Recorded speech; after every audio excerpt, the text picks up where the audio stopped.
were buried, but these seas are going up.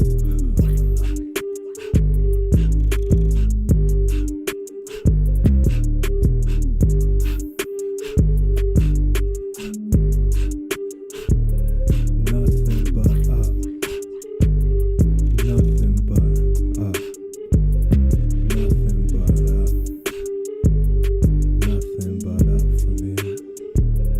Nothing but up.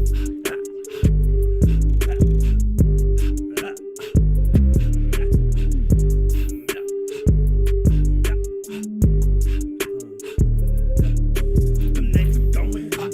Prayers lifted up. A pressure burning up. Your term is running up. Nature going up.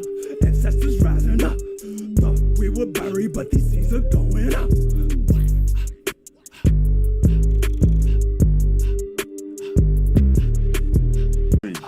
Mama Mia. Lifted up. A pressure burning up. Your term is running up. Nature going up. Ancestors rising up. How you doing, babe? Thought we were buried, but these seas are going up. Great, Queen. Well, at the end of a great week last week and ready to get started on this week. I'm good. I'm Nothing but up. excited. I'm excited to be here. Up. I'm Man. nervous, but Nothing but What? up. Oh, man, you just talking about you and your sisters. You know, nothing more yeah, walking apart than that. You know, greatness. it's really exciting. I'm loving what they're talking about. It even starts out strong. Have you done the prayer? Have you got us started yet? Well, let's just all come together with one sound mind and one sound heart, thinking about our umbilical cord, our ties to birth, to life, to the mothers, to the wombs that we passed through to get here today. And not just us individually, but collectively. We started in the womb, we were birthed, we went through the process, and we are here now.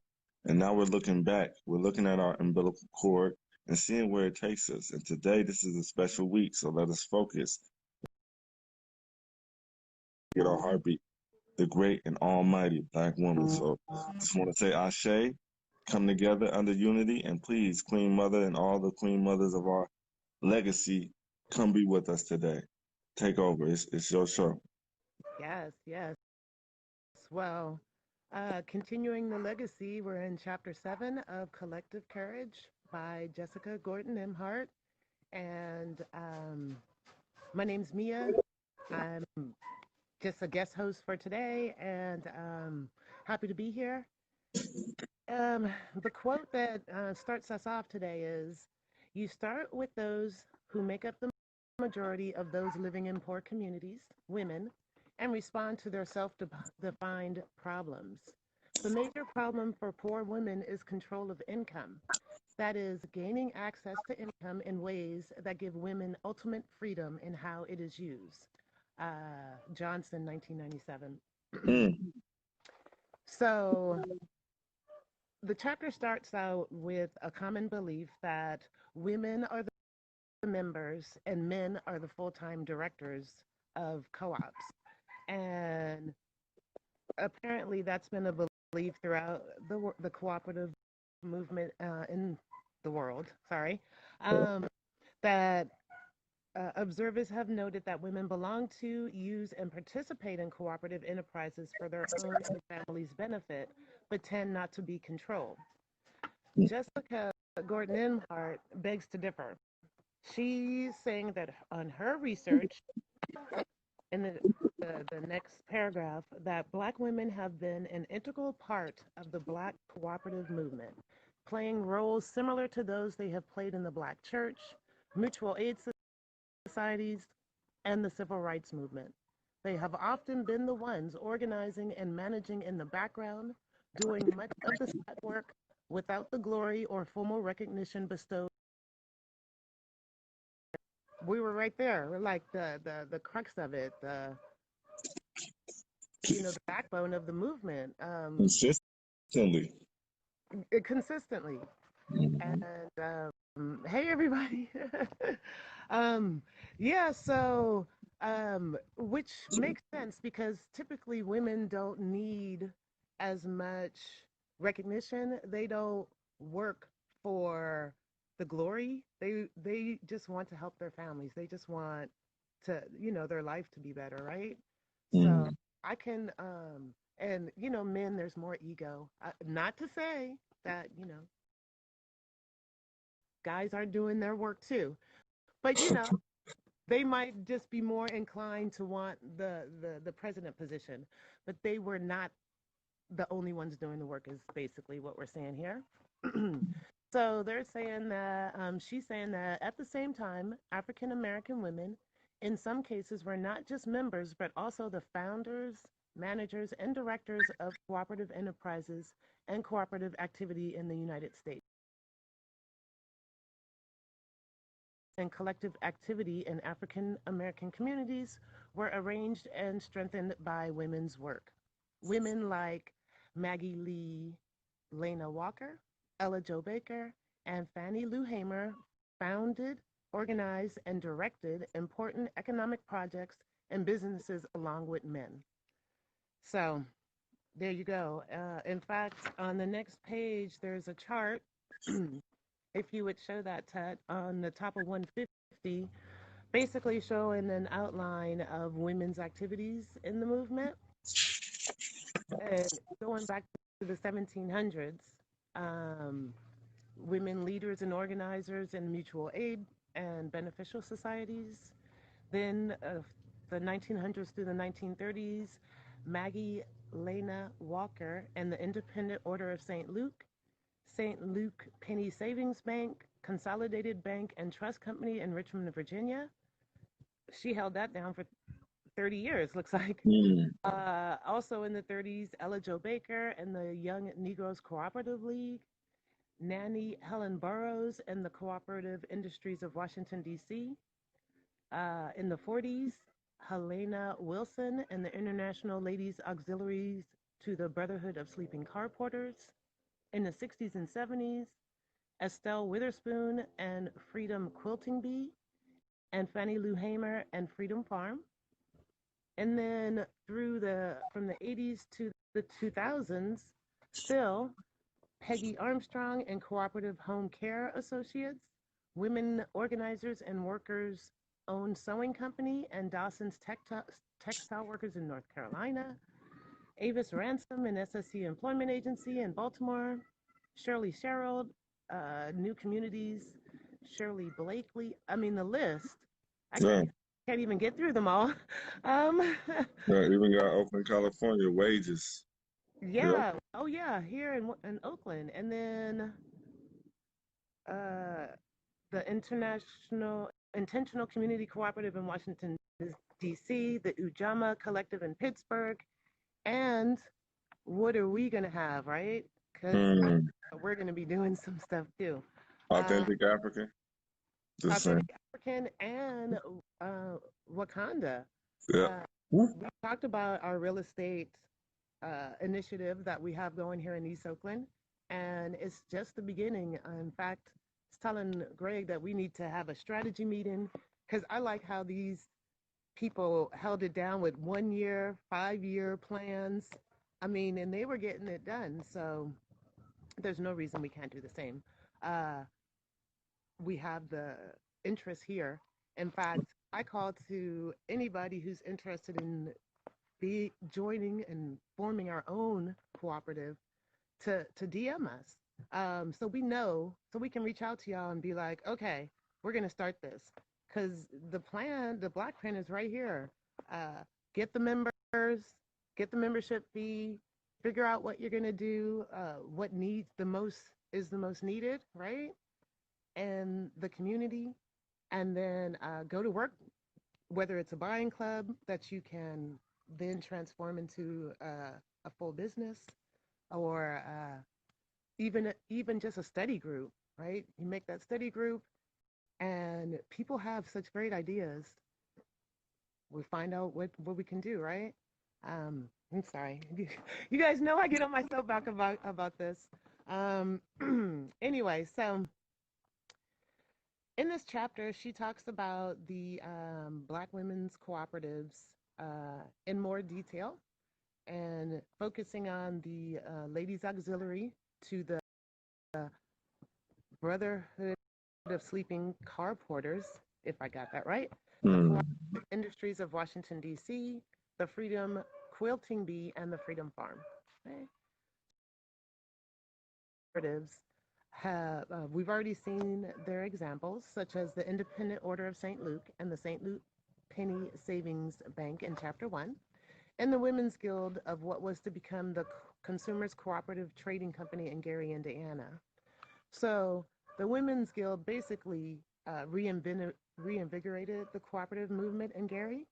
They helped increase the membership in the Consumers Cooperative Trading Company, and basically they formed in that first class where they talked about economics, cooperative economics and management in 1933. So that class, just that one class, sparked a fire, right? A fire all Mm. over. These women took up the gauntlet, basically, and we're like, okay, we're running with this. Um, Several of the cooperatives in the 1930s and 40s had women's guild or women's empowerment as part of their mission. Um, the Young Negroes Cooperative League is so. Talking about the cooperative industries of Washington, D.C., we're on page 150, and again, this is Cooperative Courage by Jessica Gordon Nemhart. Um, so, the Northeast Self-Help Cooperative was organized to prevent pauperism, provide industrial education, and the opportunity to work. They also wanted to train the unemployed in handicapped and self-supporting occupations. So they started this Northeast Self-Help Cooperative in 1934, and right away, Nannie Helen Burroughs was elected the president, and H.D. Woodson the first vice president. The scholar activist Chancellor Williams, Mhm. yeah, the one who wrote the history of the African civilizations, if I Yep. remember correctly. Yep. Yeah. Yeah. He lived in the area in Washington, and he wrote to them immediately and was like, I'm interested in this. I want to be involved. He noted that the creation of the cooperative is a timely and most important attack upon the most pressing social problem of our time. Adding, I offered a comprehensive plan to the churches of Deanwood, D.C., to unite in an effort to do something ourselves for ourselves instead of waiting and depending forever and eternally upon the leadership of the white man. Mm. In fact, Williams would become the president after Burroughs stepped down at the end of 1934. So, I mean, he was really into it. And Miss Nannie Helen Burroughs, kicked it off. They used their resources and the space that they had, the National Training School for Women and Girls, which Burroughs was also the founder and president. Um, they used 4 of their classrooms for the sewing unit. They used a room for the clinic, kitchen for canning, and the dining room and chapel. So they targeted funds from the Federal Emergency Relief Administration, something kind of like FEMA, it sounds like. Um, and it, but they took them like 2 years. They were like doing letters, proposals, really trying to get that going. Um, but despite that, they still kicked it off in 1934. The first 6 months they were successful. The sewing unit was the largest in DC with 50 women members, and the cooperative boasted that they had done more canning than any other Black cooperative in the city. So, I mean, these women hit it and were making their thing work, not waiting for someone to help us, but still applying for that money just in case, because it could help. In Mm. 1936, they received their grant of, it looks like $19,633. Mm. Can you see how much that is? That's Yes, like some big money in most 1956. definitely. Um, when they got the grant, they changed their name to Cooperative Industries of Washington, D.C., and they chartered themselves as a self-help cooperative in Lincoln Heights. So it was founded by Nanny Helen Burroughs and Sadie Morse Bethel. They're not. You got the figure? $19,633. Yes, in today's time, that would be uh $300,000, just over $300,000 in Okay. today's time. So they started off, made it work anyway, worked on getting that money. And when they did, they bought a building for the girls. They Hmm. started operating a social center with classes, lodging rooms, recreation rooms, and dining rooms, and basically all the rest of it, it says here. So they said that the girls needed more safe opportunities for factory work and other work outside of domestic service. So they worked to provide this as well as other projects. So basically, again, responding to the community need. Um, so the domestic servants organization, which they're talking about here, is Beautiful. Burroughs partnered with them, but she didn't really have the time or money to make it a national thing, because she was already running her own school, that National Training School for Women and Girls, which she started in 1909. But her school was unique in that it combined vocational training, liberal arts education, including Bible study, and required courses in Black history. Well, one required course. Um, so Ms. Burroughs aimed to educate all young women, regardless of their position in life, and to offer women professional training that might help them earn a higher salary and afford better living conditions. So, um, presumably, the Northeast Self-Help Cooperative and Cooperative Industries grew out of the kind of need that Nelson described as a concern of Burroughs almost 10 years earlier, um, which reflected the philosophy that drove Burroughs National Training School, um, providing support for cooperatives. Y'all don't laugh at me. No, you Right? man, let us know. You created life, so Saying that Burroughs described the co-op as a cooperative project which embraced the people of the community in a group of industries and a farming project. hmm. Oh yeah, my shirt. um, so let's see. So they had a list of projects. You've got to have goals, right? Their projects included a roadside market, a cannery, a laundry, shoe repair shop, barrel chair handicrafts production, training in beauty culture, a thrift service, and a farm. Hmm. Uh, Hmm. Hmm. actually, Marshall Farm near Forestville, Maryland. So it sounds like they took everybody's individual skills, or maybe even something that they already were in, and it's like, okay, let's make an industry about this. Let's make a little tiny ecosystem, right? We're talking a market, cannery, laundry, thrift service. That's food, clothes, um, training, and so that you can work outside to bring money into the cooperative. Um, Potential members were invited to a cooperative study class and an introductory session about the cooperative at the training school. Membership dues were $5 a year. According to Hope, the cooperative consisted of unemployed workers and homemakers who were unskilled and had incomes between $500 and $1,000 per year. Hmm. 500 and 1,000. Talk about doing for self, right? Right. You want to say how much that is in today's times? Yes, ma'am. So, The co-op began as a producer cooperative for the relief of unemployment by allowing them to produce useful goods and gain their own livelihood by bartering their products for those of other producers. See? Small ecosystem. so Great five. feature.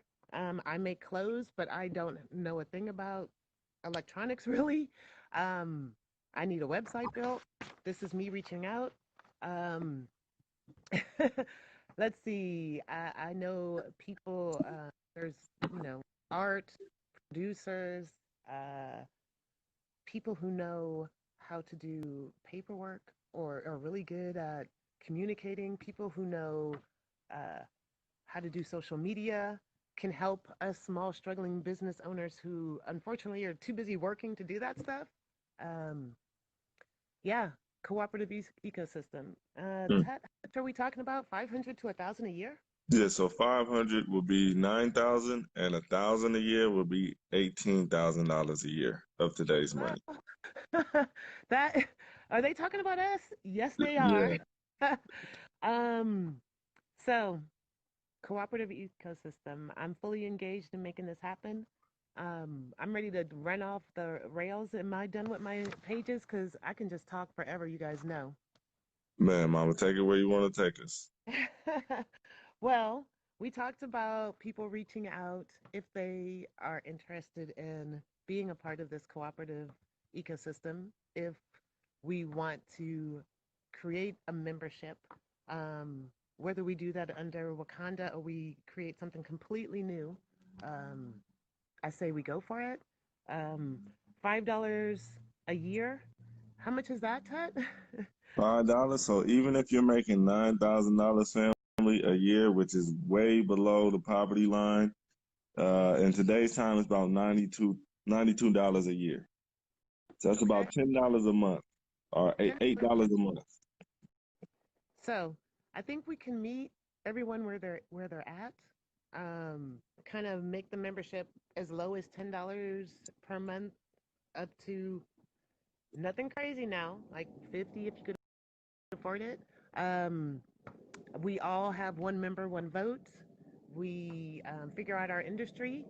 Um, of course, I already kind of started on that marijuana collective, but Hey, do we hey. we could do whatever is most needed in the community or where we need to save money or because for me I spend too much money on pot. It would be great to save money Right. and put it somewhere else. um, um, and perhaps like we start with that buying club, we move to having our own dispensary, we save money for the community to do other things. In fact, in one part here, if you look at page 153, Barrows talks about the main reason for establishing the cooperative was to promote production for use, and it was based on a firm belief that cooperatives furnish one of the best ways for the Negro to develop initiative and self-help. So Hmm. the cooperative, you can do initiative, handle your dividends in unique ways. Um, so say our thing is we sell to outsiders, non-members. We can put our surplus into funds to contingencies for education, for building, for um, starting other businesses, Hmm. for we were thinking about trying to do grants for people's small businesses. If we save that money ourselves through having our own buying club, then we could perhaps do like $5,000 grants, once we save the money for small businesses. Um, the sky's the limit. So, first thing is DM us so that we can know who you are. We'll reach out. We're going to start this club, and at our first meeting, we'll bring everybody's ideas and vote on the one to move forward with. And we also should talk about the what's needed the most too, because Hmm. when Hmm. the money that we make is to go back to the community. not for us to just, you know, get rich and perpetuate what's going on out there, right? Um, yeah. So, thank you. Where are we with time? We got about 6 minutes left. Oh, perfect. Okay, perfect. So, um, you guys, it's a good time if you have any questions and you want to talk about anything. Yeah, we got, of course, a lot of love, Mama. Everybody, double tapping. People, you making people think it was another. I think a comment, but it could be a question. A brother said earlier. He said it's hard to find time. So, how would you suggest people find time to study and form study groups? Well, actually, we're in a study group right now, which you don't know. This 30 minutes a day, um, if that's all we can get together to do, uh, 30 minutes a day, or we email, but email kind of drags. I think we should just give ourselves like small bites. And unfortunately, as far as time goes, you have to make the time. We all have to, we got to figure out how to rearrange it and make the time because this is investing in us. And so you figure if you're going to give your boss 8 hours, how much should you give yourself? Um, Mm, you got to give yourself at least an hour, right? mm, Towards the future. Yeah, little mm. by little, we can make it happen. Now, somebody said something about why did concepts like these go away? Uh, hmm. I honestly don't know. Um, when we got assimilated to the larger community, a lot of people were so happy that we no longer were treated as other that they had the dream that everything would work out in the larger community, and a lot of our business went to the side. And then it started being about, um, you know, cheaper. What's the cheapest? Because it's all about me. What can I get the cheapest, the best for the cheapest? That used to be my motto for like the longest time. Um, but the best for the cheapest means that you're taking jobs away from people in America and unfortunately giving it to people in third world countries, which they need work. Don't get me wrong. Um, but that's what the cheapest is. It's getting it from people who are only getting paid $1 an hour, which is horrible. Um, so I think that's where our consciousness changed to try to be with the dominant community, and it was to our detriment. That's my answer to it. Right on. Yeah, yeah, Right on. right on. So, when it comes to, and because I make clothes, when it comes to off the rack clothes, they're super cheap, but they don't last. I can tell you that my daughter has clothes that I made for her in her junior high that still, she's like, oh my gosh, they're still going. So, you get what you pay for. I try to, we just, if we can't pay the prices, we can work trade. And so let's look at that, like I said, Mm, we all need a little help. What help do mm, you need in your business? Like, man, I really got this great idea, but I wish I knew how to, I just need help with the concept or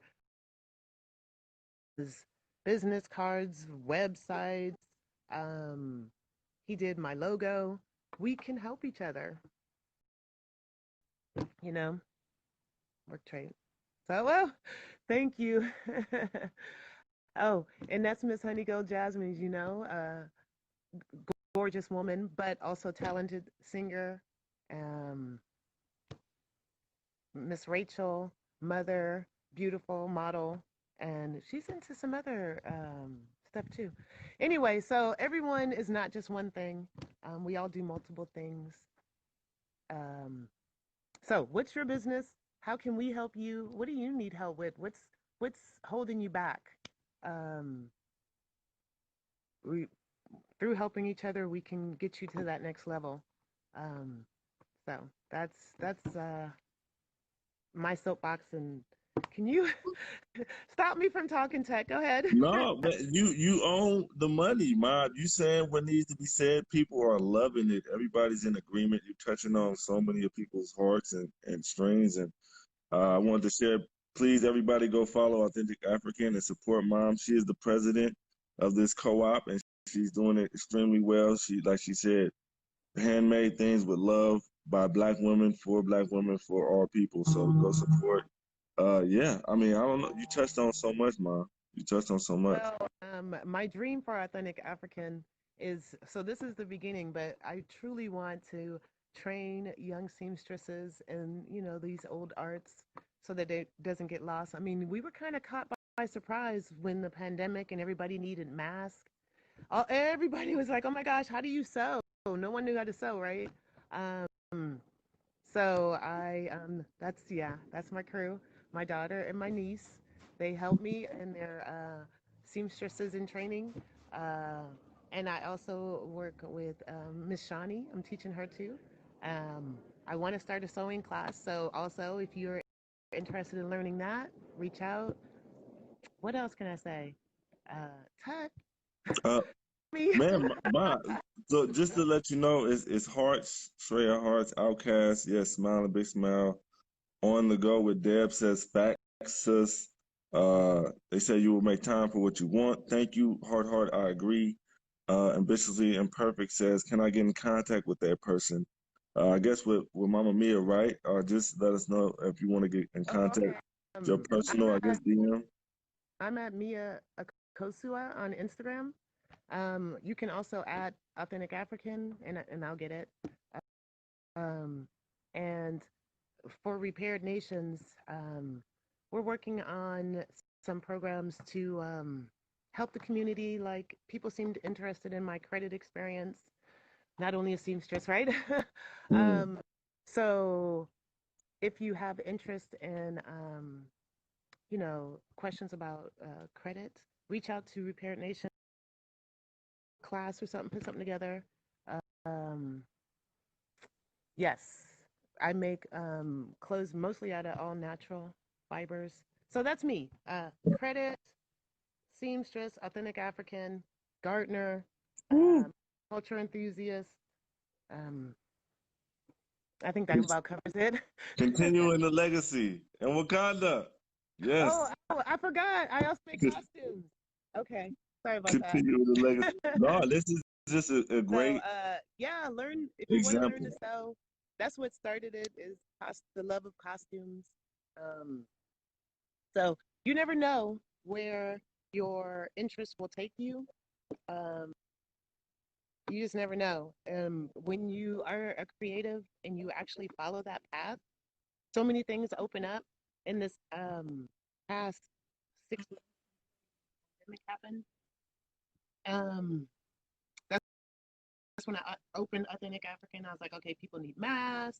Mm-hmm.